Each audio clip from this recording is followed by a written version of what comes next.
Eightfold Path. And what's the Eightfold Path? The first statement in that is right view. Yeah, what we're sharing is just maybe what I consider a right view. Once the right view is in place, then livelihood and all this other stuff can seem right. But without the right view, you can have the livelihood, you can have the meditation, you can have like a mental understanding, yes? But it's not going to work because that the view is the foundation, the right view, yeah? And many people have preached the right view is, like in Buddhism, it's called anatta in the first language that they wrote Buddhism or whatever you want to call it, called Pali, and the word anatta means not self. You know, there's no self. It doesn't mean there's something else. It's just another negation. There's no self. It doesn't say there's no self, and now let me tell you what there is. No, there isn't any other choice. There's just a seeing that there's not, you know, what this system presents you as. Yeah, it doesn't have an inherent real existence. It has a contrived appearance that has to be reinforced all day by a radio station in the head, so to speak, like K-Paul. It has to, and K-Paul is basically the golden oldies, yeah, and a lot of advertising and a lot of newscasts, like headlines or a lot of news flashes that are just fucking the same old, same old. You should be afraid. You know, you're gonna not get what you want and lose what you have, and it just goes on and on and on and on and on. And that's like that bonding of mind to a system of mind called self-centeredness. Yeah. And when the system of mind of self-centeredness is in place, you can know it because you feel like a self. I mean, that's its product. Yeah, that's its. It doesn't matter what self you feel like, but feeling like a self is the product of the system called self-centeredness. That's what it does. Yeah. It produces a basic organizing principle for life called self, and then it looks at life as if it's happening to it, and then it makes the best out of that view with a very, very distorted logic, and it tries to figure things out, but it's like in the dark all the time, yeah. And in the dark, being dark all the time, it says there's light. Yeah, it makes up ideas of where the light is and who has the light and all like that. And without any light, you go for it. Yeah, it's like, oh yeah, sure, I've got to go to the Himalayas or somewhere, you know, to see the light. But the light is obviously right where you are. Yeah, but not as a self. See, that's the dilemma. So if the system is in place, you'll know it, but you won't know it. You'll know it because you'll feel like a you. And that feeling like a you is the not knowing of it. Yeah? It's a beautiful system in a way, because it's identification as. It's not like a system that's fucking with you. That's a view from it. A view from it is selfing's driving me crazy. You hear this new word, selfing, and now the mind uses it as like an antagonistic position to it. Yeah? Selfing is driving me crazy. That's the product of selfing. Is the feeling that it's a you being driven crazy. And there's no way out of it. Once you're in it, there's no way out. All the ways out, you're going to be the one that walks through those ways out as the thing called being in it. Yeah? There's no way out. None. Self cannot get out of self. The mental process can't think itself out of the mental process. Yeah? A product of the mental process will never appear anywhere other than in that mental process. That's the only place it holds weight, is in that trance-like realm, mental realm of self-centeredness. It doesn't hold weight anywhere else. Yeah? So you have the most noble drive to know the truth, but there's a hook because you want to know the truth as you. And the you can never claim the truth. Yeah? It can only, so what it does is it makes concepts of it. That it can claim. It can claim to know the truth. It can claim to experience the truth. It can claim that it wants to know the truth, but it can't claim the truth because The claiming of the truth is the denial of what you're not. It's the absence of you being... It's like a lady wrote me an email, says, well, the unawakened person, da-da-da-da-da. I said, well, first of all, there isn't a person. And when the unawakened state seems relevant, there's always a person involved in it. For the unawakened state to be entertained, it has to be entertained as a person. It can't be entertained. It has to be entertained as a person. Without the self-centeredness in place, the idea of that there's someone in an unawakened state would be totally ridiculous. But in the self-centered realm, it sounds like, yeah, that's true. All these people I met today, they're totally in the unawakened state. Yeah? But very rarely, you don't put two and two together. There's no unawakened state unless there's a person under the unawakened state. Yeah? There will always be a someone involved in all of these states. Yes? Like, oh, that person's awake. So now there's a person that's awake to tell the difference between all the other people that aren't awake. Yeah? There's no way there would be any kind of awake or unawake unless there was a person involved. Unless there was that basic format of the system, it wouldn't be able to interpret all this baloney and to make it seem like it's real. There's no way. It's all rooted back into the idea of being a long-lasting, independent, separate entity. That's like letting the cat out of the bag. And then that cat's spawning with other cats, and then there's tons of cats. And then you're trying to herd cats. You're trying to make the cats do what you want to do, yeah? Not knowing that you're a fucking cat. Yeah? And there's no way out in there. Yeah? There's no way out as a cat from that cat world. There's no way out. You can manage it, try to manage it better, but some people say, there's not even any choice here. This is all playing out, predetermined. Everything is already activated to go a certain way.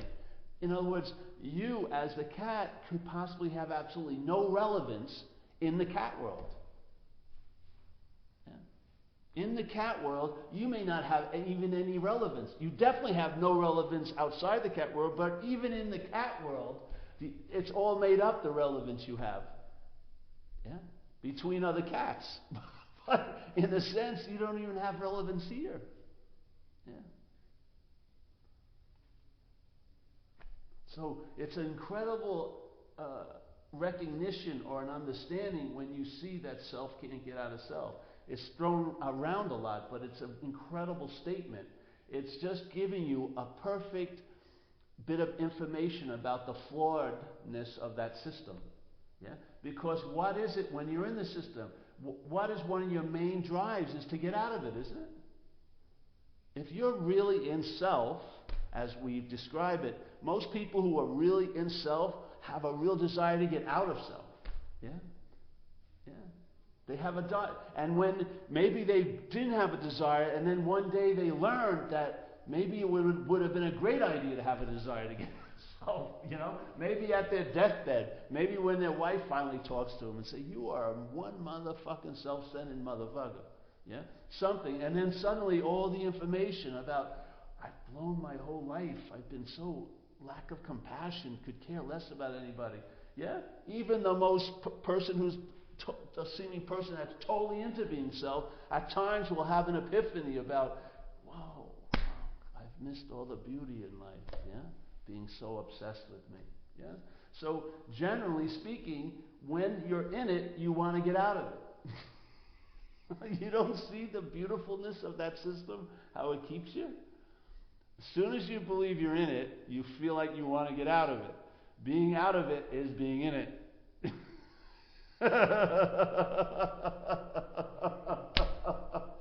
And getting out of it is still being in it. No matter what method you use to get out of it, it's still being in it. You can have the most ancient method, you're still in it. You can have the newest age method, you're still in it. Because there's no way to get out of it. It's the recognition you're not in it. That's it. That's the only way, in a sense. It's sort of like, I am not that. So all right, puts it like on a pause in a way. And then mind can extract itself from the story. Because as soon as it entertains, I'm not that, it entertains, I can be free of it. Yeah? And so when it leaves the system, it doesn't leave the system as the system. It sees the system as totally flawed, and therefore it never was in the system. So the idea of leaving it as if you were leaving a space to go to another space, that's not how the leaving occurs. The leaving occurs by realizing you were never in it. That's the leaving. Yeah? In a sense, you left what you were never in. And that doesn't take any time. It's a very, very, very timeless solution. It's recognizing something. Hey, I'm not that. And in that recognition, the whole house of cards starts to collapse. Time, space, separateness. Yes? And you're not under when the house collapses. Yeah? You're not under the house of cards. There's no huge desire to keep it going out of this mortal fear that you're going to end. You realize you never began.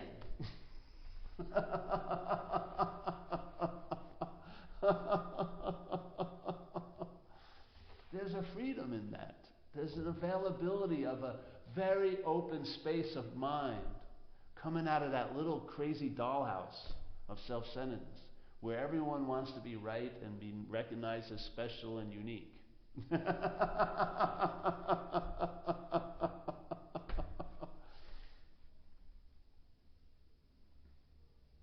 And then, entertain, maybe I'm not that. Then you'll see, maybe you're drawn to do something, maybe you're not, yes? But the whole idea that that's a vehicle for me to get out of self will be dismissed, yes?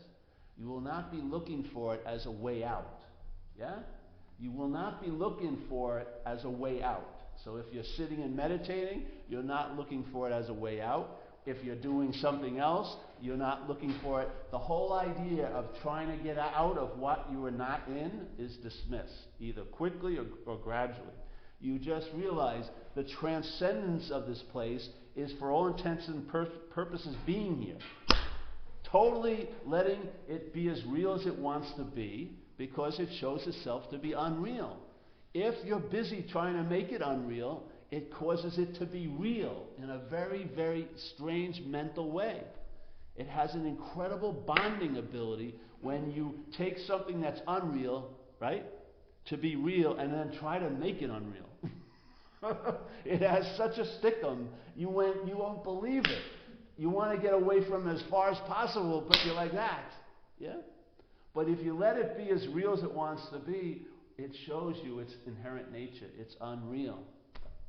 It's unreal. Yeah?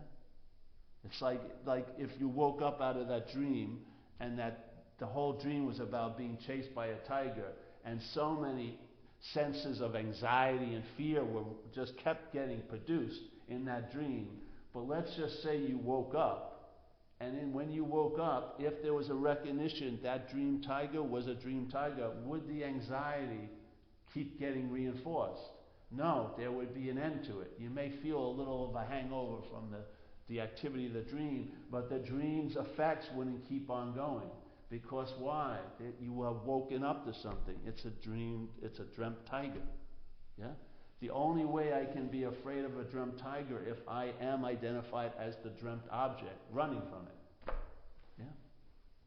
And I'll tell you, you can find 80,000 different ways, different skillful means to get away from that tiger, but inevitably, basically, no matter how far you get away from it, the tiger has you, because all you're consumed about is getting away from the tiger. Yeah. That's why they say you go sign up for a 2-year course, a very intense, very, very intense, full-on course of, how to deal with the obsession with self. That's an obsession with self right there. If there's an identification of self in place, every day you're poring over the books of how to get out of self. You can't be more in self than that. Yeah?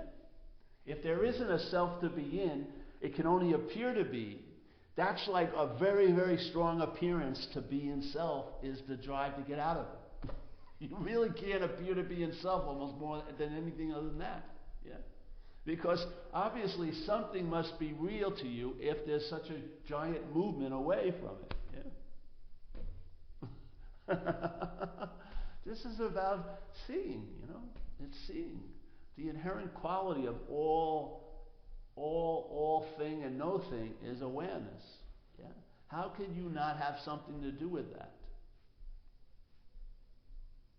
Not as I'm aware, not as I'm doing awareness, but maybe that could be just that, awareness, yeah? And that all the machinations of this appearance may just be the machinations of an appearance. Not one of them authenticates a reality called Deb or Paul. It just appears to be to you. And even when you run into others, it doesn't appear to be to them. They don't have, when you bring your scale and weigh your day in front of somebody, yeah, they don't, what the fuck are you talking about? Let me pull out my scale. Let's weigh, yeah, I had a bad day, yes? It's sort of like we're all trying to put our scales in front of each other and convince ourselves, look at this, But it's all meaning, flying around. Nothing ever sticking. You're throwing it at the wall of context and it doesn't stick. All there is space. Yeah? Mind is free, inherently free. Yeah? It's inherently free and open like the sky.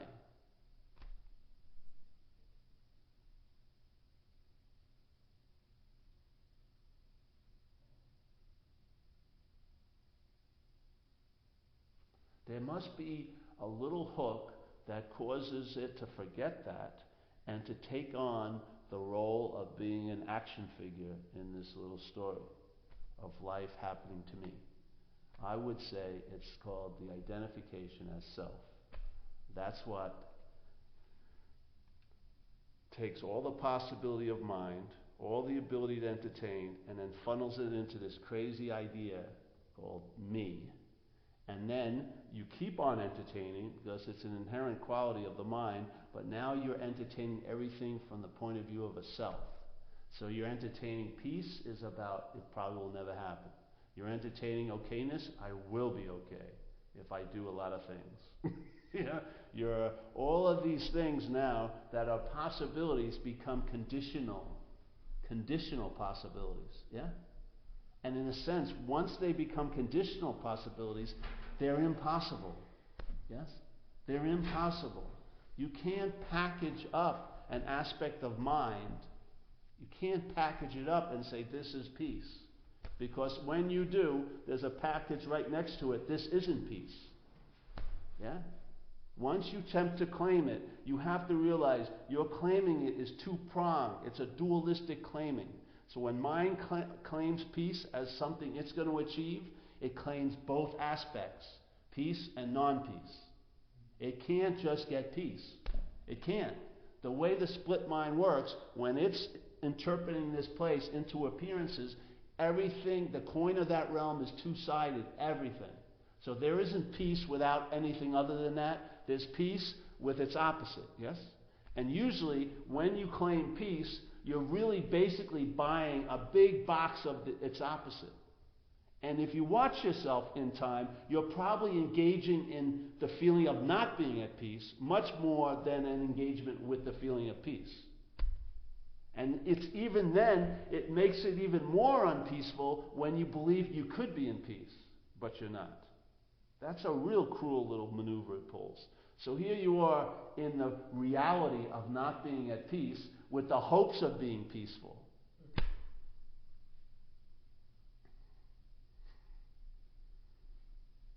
You're fucked, really. What's mind going to produce in this dynamic? Suffering, obviously. Because when you think of this day, you can't think about this day. When you think about this day, there's thoughts about other days, past and other days future. You, through thinking, cannot think about a day alone. Yeah? That's why in recovery we say, please, a day at a time. At least in action, stay with a day at a time, because the thinking process does not have a day at a time. It's not part of it. Every day is a mix of what happened and what will happen. Yes? And in that mix, it tries to play God with that. It can't say a day at a time.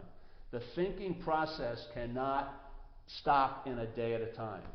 The thinking process is drenched in time. Yeah? Drenched in it.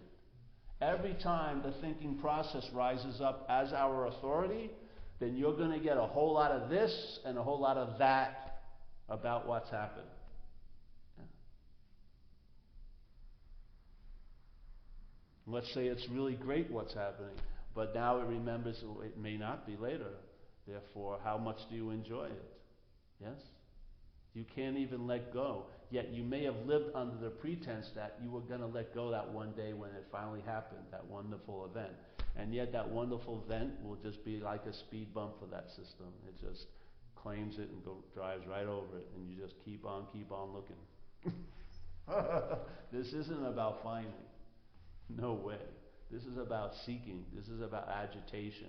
This is about how it seeks relevance. Yes? Its relevance is like its substance. It doesn't see itself as a body. Yeah? It uses this as an identification. Yeah? It sees itself as relevant by meaning. Yeah? It wants to be drenched in meaning. It wants, no matter what the story is, it wants to write itself into it. Even the big ones like God, knowing God. Who the hell tells you how you're doing with knowing God? Who? Who tells you? I'm telling you that your greatest supposed master of all time could show up right now here. Yeah? And look at you right now and say, listen, there's nothing you ever needed to do, there's nothing you need to do, and there's nothing you'll ever need to do. You're totally okay, just as you are. And maybe that authority will wash over a sense of acceptance for maybe an hour or two. And then when you get home, you'll be let's see. I don't know if he's telling the truth there. I have to sit. Let me see. I've got to sit. Yeah? It is relentless. It's fucking relentless. You can't convince it because it's like the Two-Face in the Batman thing. It's two-faced. You can't convince it. It can be thoroughly convinced and then unconvinced at a drop of a hat. It is a sand. You cannot build a foundation on it. If you sleep in one of those quarter little massager beds, yeah, you're not going to get any rest, are you? You're just going to be moving constantly. Yeah? Yeah. Something that's unreliable, you can't stand on. Yeah? It's one of the biggest revelations of our big book. It says, why are you in so much fear today? He says, isn't it because self-reliance has failed you? How are you going to be stable in an unstable foundation? Yes? Then it says in AA, all right, perhaps there's a better way. Instead of trusting or having faith in something finite, the finite self, let's have faith in something infinite. Yeah? A simple moving from here to there. Sounds very easy. But if the system has as its root and identification as, when you want to leave this old way to the new way, it's going to be you leaving the old way, which is the old way, to the new way. And then the same frame will be put on the new way as the old way.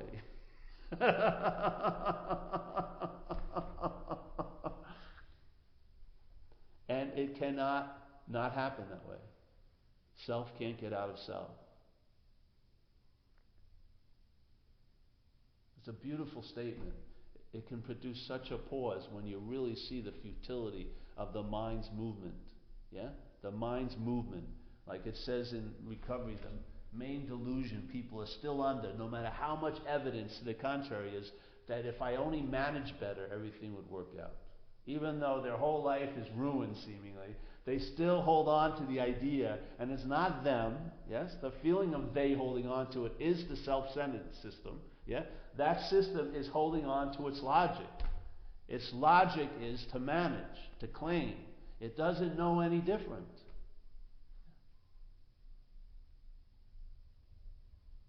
You have an event of your absence, it will claim it. I had the epiphany. You could see Jesus today, and it would be, the emphasis would be off of Jesus by tonight, and it would be on you. I saw Jesus. I saw Jesus. I did. I saw him. I did. What about Jesus? Oh, fuck that. I saw Jesus. Yeah. It can't help. That's its logic, yes?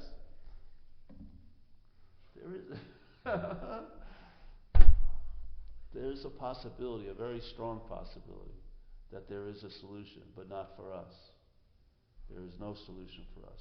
And that's a really beautiful state to be in, when you realize the total failedness of the system.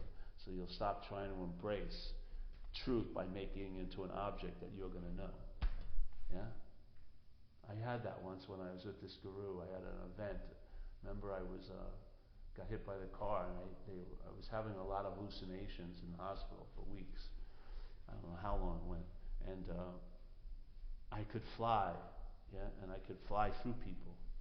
So this one time I flew to see this guru I had been with for 5 years, and I landed on his dai, and it was like a family event. He had kids, and all the people in the audience had kids. And I landed on the dai, and I looked at him, and in the dream he was, you know, the authority. Yeah? And I looked at him, and I was really, like, seemingly very sincere, and I said, you know, what's the truth? And then he curled his little lip, and he looked at me, and he says, you can't get it. And I could feel the crippledness of all the ways I was trying to embrace or know the truth. All of them. All of the futility of every one of them. Thinking every way. And it just washed over me. And there was such an incredible sadness about it, you know. I just sat there and I just felt this huge sadness of all of these crippled attempts to know what can't be known, you know. And the habit of it all. You know, just the habit of it, that it won't jump to another groove. It just goes, and then it'll try. It just.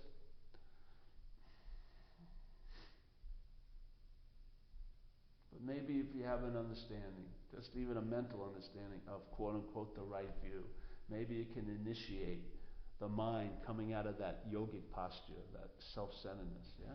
And when that does, that's the greatest message. It coming out of that little shoebox, what will be sensed when that occurs, what will be reflected, maybe here as fruit, will be a very, very strong determination, like an unspoken yes, like a conviction. Yeah? Something will have been revealed, and there's no more unrevealing of it. Yes? It's something that's seen that can't be dismissed. Like I think Ramana meant by, your head is already in the tiger's mouth. It's a done deal. Yeah? There's no turning back.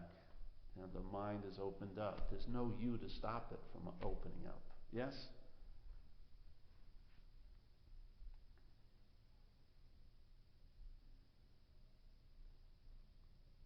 So I like the back doorway. Just see what all that watching the thoughts imply. Yeah?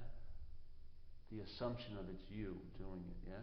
The assumption that every thought that's seen, that either it's about you or about someone relating or indirectly about you, or you're the thinker of it. See it. See the claiming of it. See the claiming of the processes that are going on. Who's feeling? The feeling arises, and then the mind, the narration shows up and says, I felt that. But it's just a claiming, yeah? Watch it. You'll see its movement. You'll see its MO. Claiming, seeking relevance, claiming.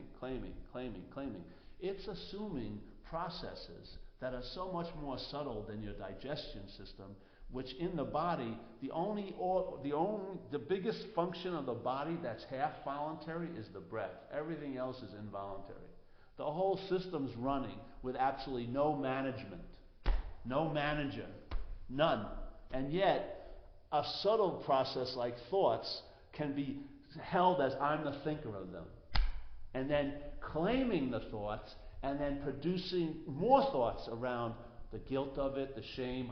I shouldn't be thinking of that. I'm in a position that someone who's in that position, from my idea, should never have those thoughts. because of the position. And on, on and on and on, just selfing galore. Once the claiming occurs, it's an avalanche of selfing. And even wanting to get out of it is selfing. Yes? Once the lack of being a someone, it's all, no matter how much you're studying not being a someone, you're in the somoneness. Seemingly. You can't get out of it. That's the good news. Like the wisdom of no escape is the greatest news.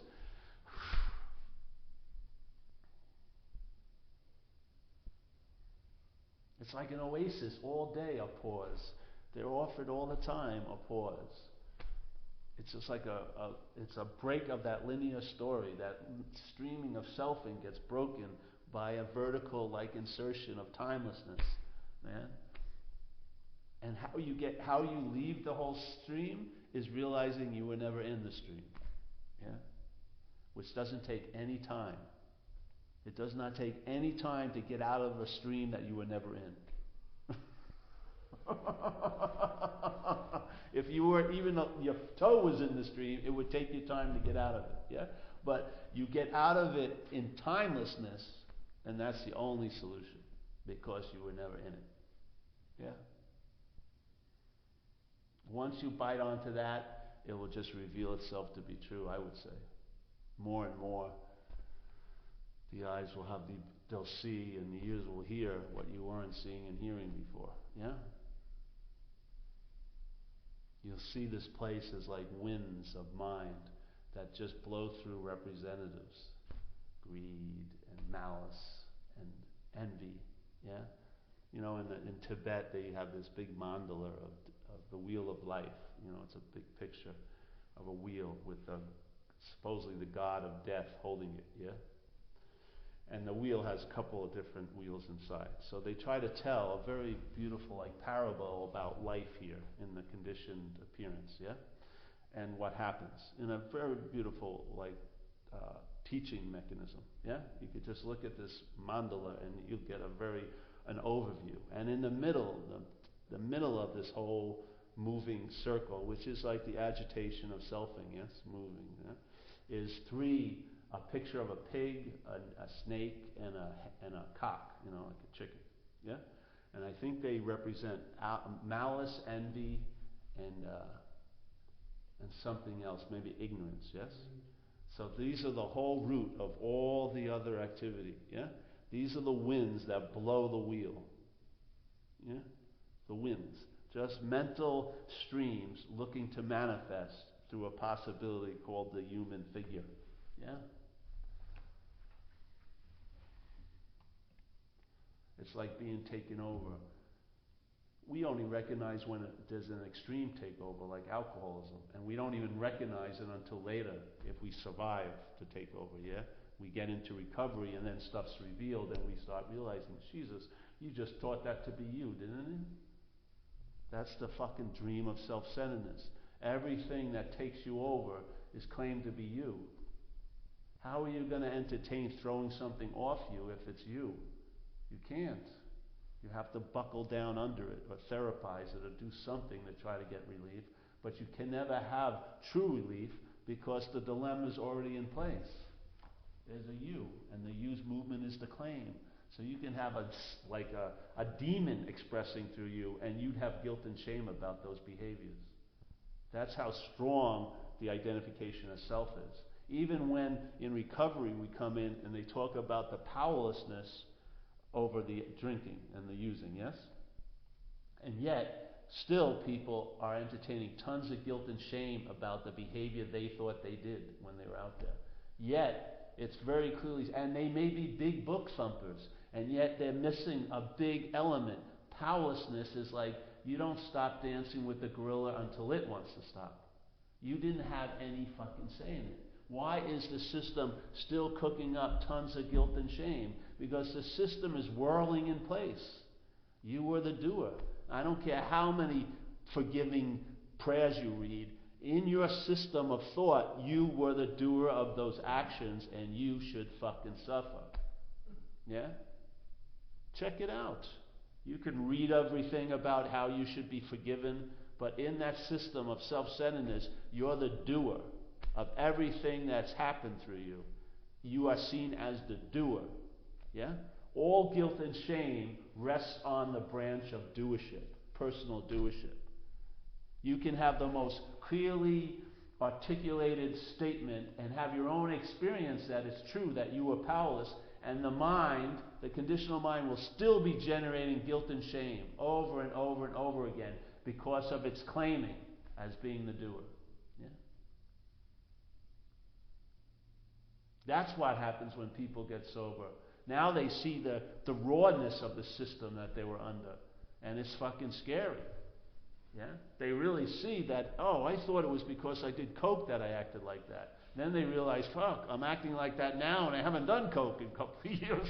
All these delusions about, oh, the problem was really drinking. If I'd stopped drinking, everything, it's all delusionary. You've been taken over. Yes? And of course this language is a bitch, but there's been a takeover. And you know when you're under the takeover? When you feel like a you being taken over. That's the initial takeover. Once that's in place, you're taken over every freaking day. Yeah? Let's say anger comes over you. Many of us, anger comes over us. We have no fucking defense against that. We're lucky that if I don't end up in jail at the end of the day. Oh, fucking, that's great success. Then you live under the fear. When's this anger going to pop up again? What else is it going to ruin in one's life? And all the while, we're in the position of claiming the motherfucking shit. I'm the one who's angry. I need help. No.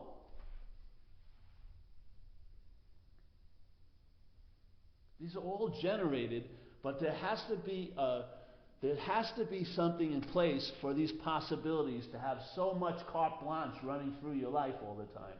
I would say it's the base of being identified as a self. It's like a landing pad for all this shit. This shit just keeps taking you over. Yes? You know, people know it. People who are in recovery, it felt like a possession. Why? Because it is a possession. It felt like something took you over. Yeah, because it did. Something did take over the system. Yeah? They were probably the most authentic feeling you ever had. Recognizing, yeah, I've been possessed. Of course, if there's the I in place, you think you were possessed. Yes? And then when you get unpossessed, you're already still possessed by something. The sense of being an I. Yeah?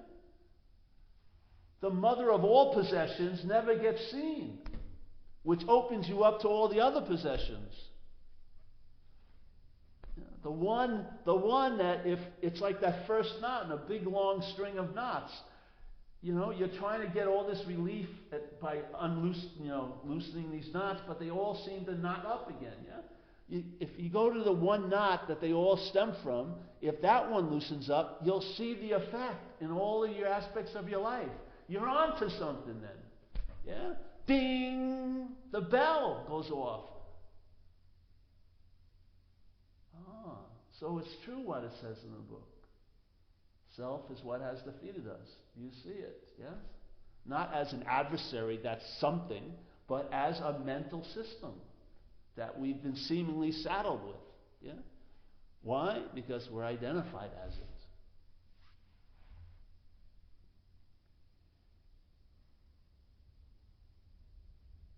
But there is the possibility of being free. Not for the rest of your life, now. This is the only place the possibility is actually activated, is now. Don't worry about tomorrow. Now. Yeah? You're on. Yeah? Maybe instead of you being on, maybe put the emphasis on the on. Forget about the you being on. Maybe the on. Maybe the on deserves a lot of honor.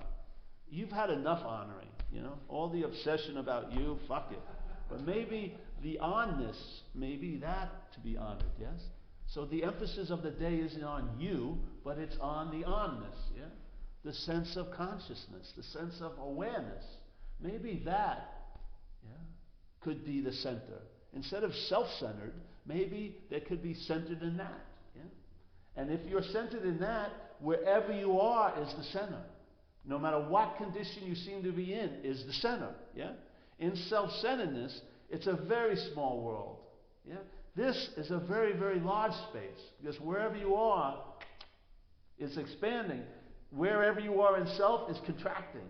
Instead of fitting yourself around circumstances, you're trying to fit all circumstances, and I mean past and future circumstances, because you're in that mental realm. You're trying to fit all those past and future circumstances around you. You must get so small, in a way, to fit a world around you. But to fit you around what's happening, you get to reach out and actually fulfill the potential of mind. You expand. You're open. Yes? Downloads, not being claimed, have a real input of knowledge. Just like it says in recovery, self-knowledge avails us nothing. So Jesus, what is self-knowledge? Well, if the main movement of selfing is claiming, I would say any knowledge claimed by this system called self-centeredness will avail me nothing when it comes to getting out of the system of self-centeredness. But knowledge can avail you quite a lot. If knowledge comes in and is not claimed, it becomes incredibly practical. And it's used not as a subordinate to reflect selfing, as I'm the one who has this knowledge, but used to actualize or activate some damn space, you know? Some lightness. You don't get your freaking mitts on it. You don't digest it. You don't mull over it. It goes to a whole other system that downloads, yeah? And then you see it by its fruits, not by your brand. That's me. I have that knowledge. No, fuck that. Yeah. So, I don't know. Centered on the onness or self-centered? I think there's two different aspects that are happening here. Yeah. The one totally runs on advertising. You think it's going to be great later. You're holding out in hope to be special. So many people come and hear this message and they delay the whole message and put it into time because they want to be here to get it. This isn't about you getting something. This is over with getting something. That's all we've been doing is getting something, our whole freaking life. This is about receiving nothing. Yeah? Receiving nothing. It may be the greatest something you ever get is nothing. You've had all the other somethings. Yeah? How about nothing? How about just a pause is like looking in a mirror of your own face. That's what mind is. Yeah? Total space. When a pause is occurring, it's like someone has just put the original mirror in front of your fucking original face. Seeing nothing is seeing nothing.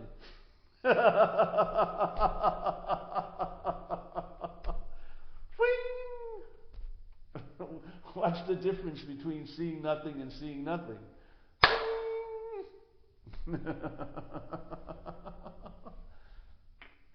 Oh, I'm seeing nothing. No. Seeing nothing is seeing nothing.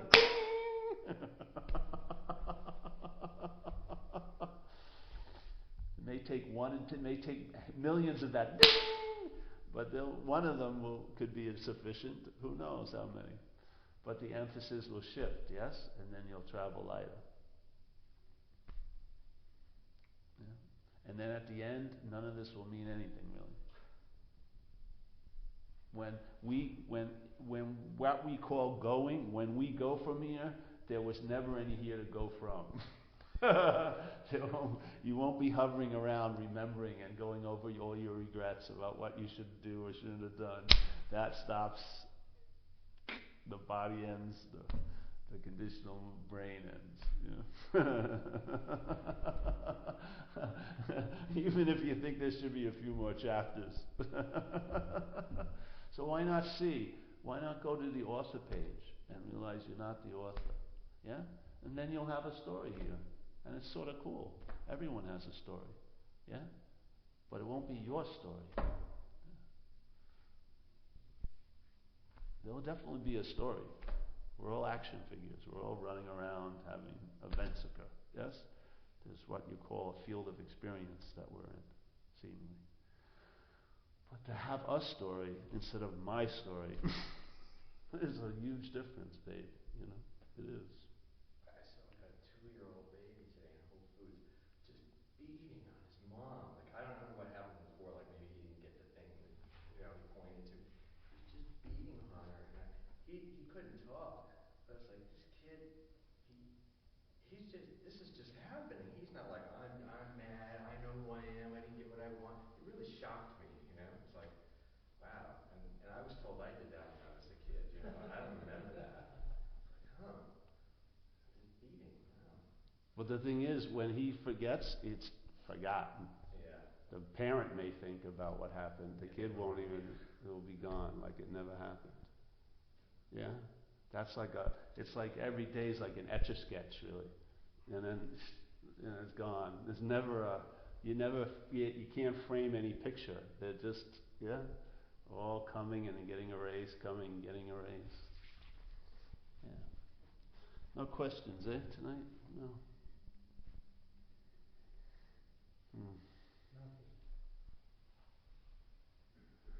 It's a juicy flavor.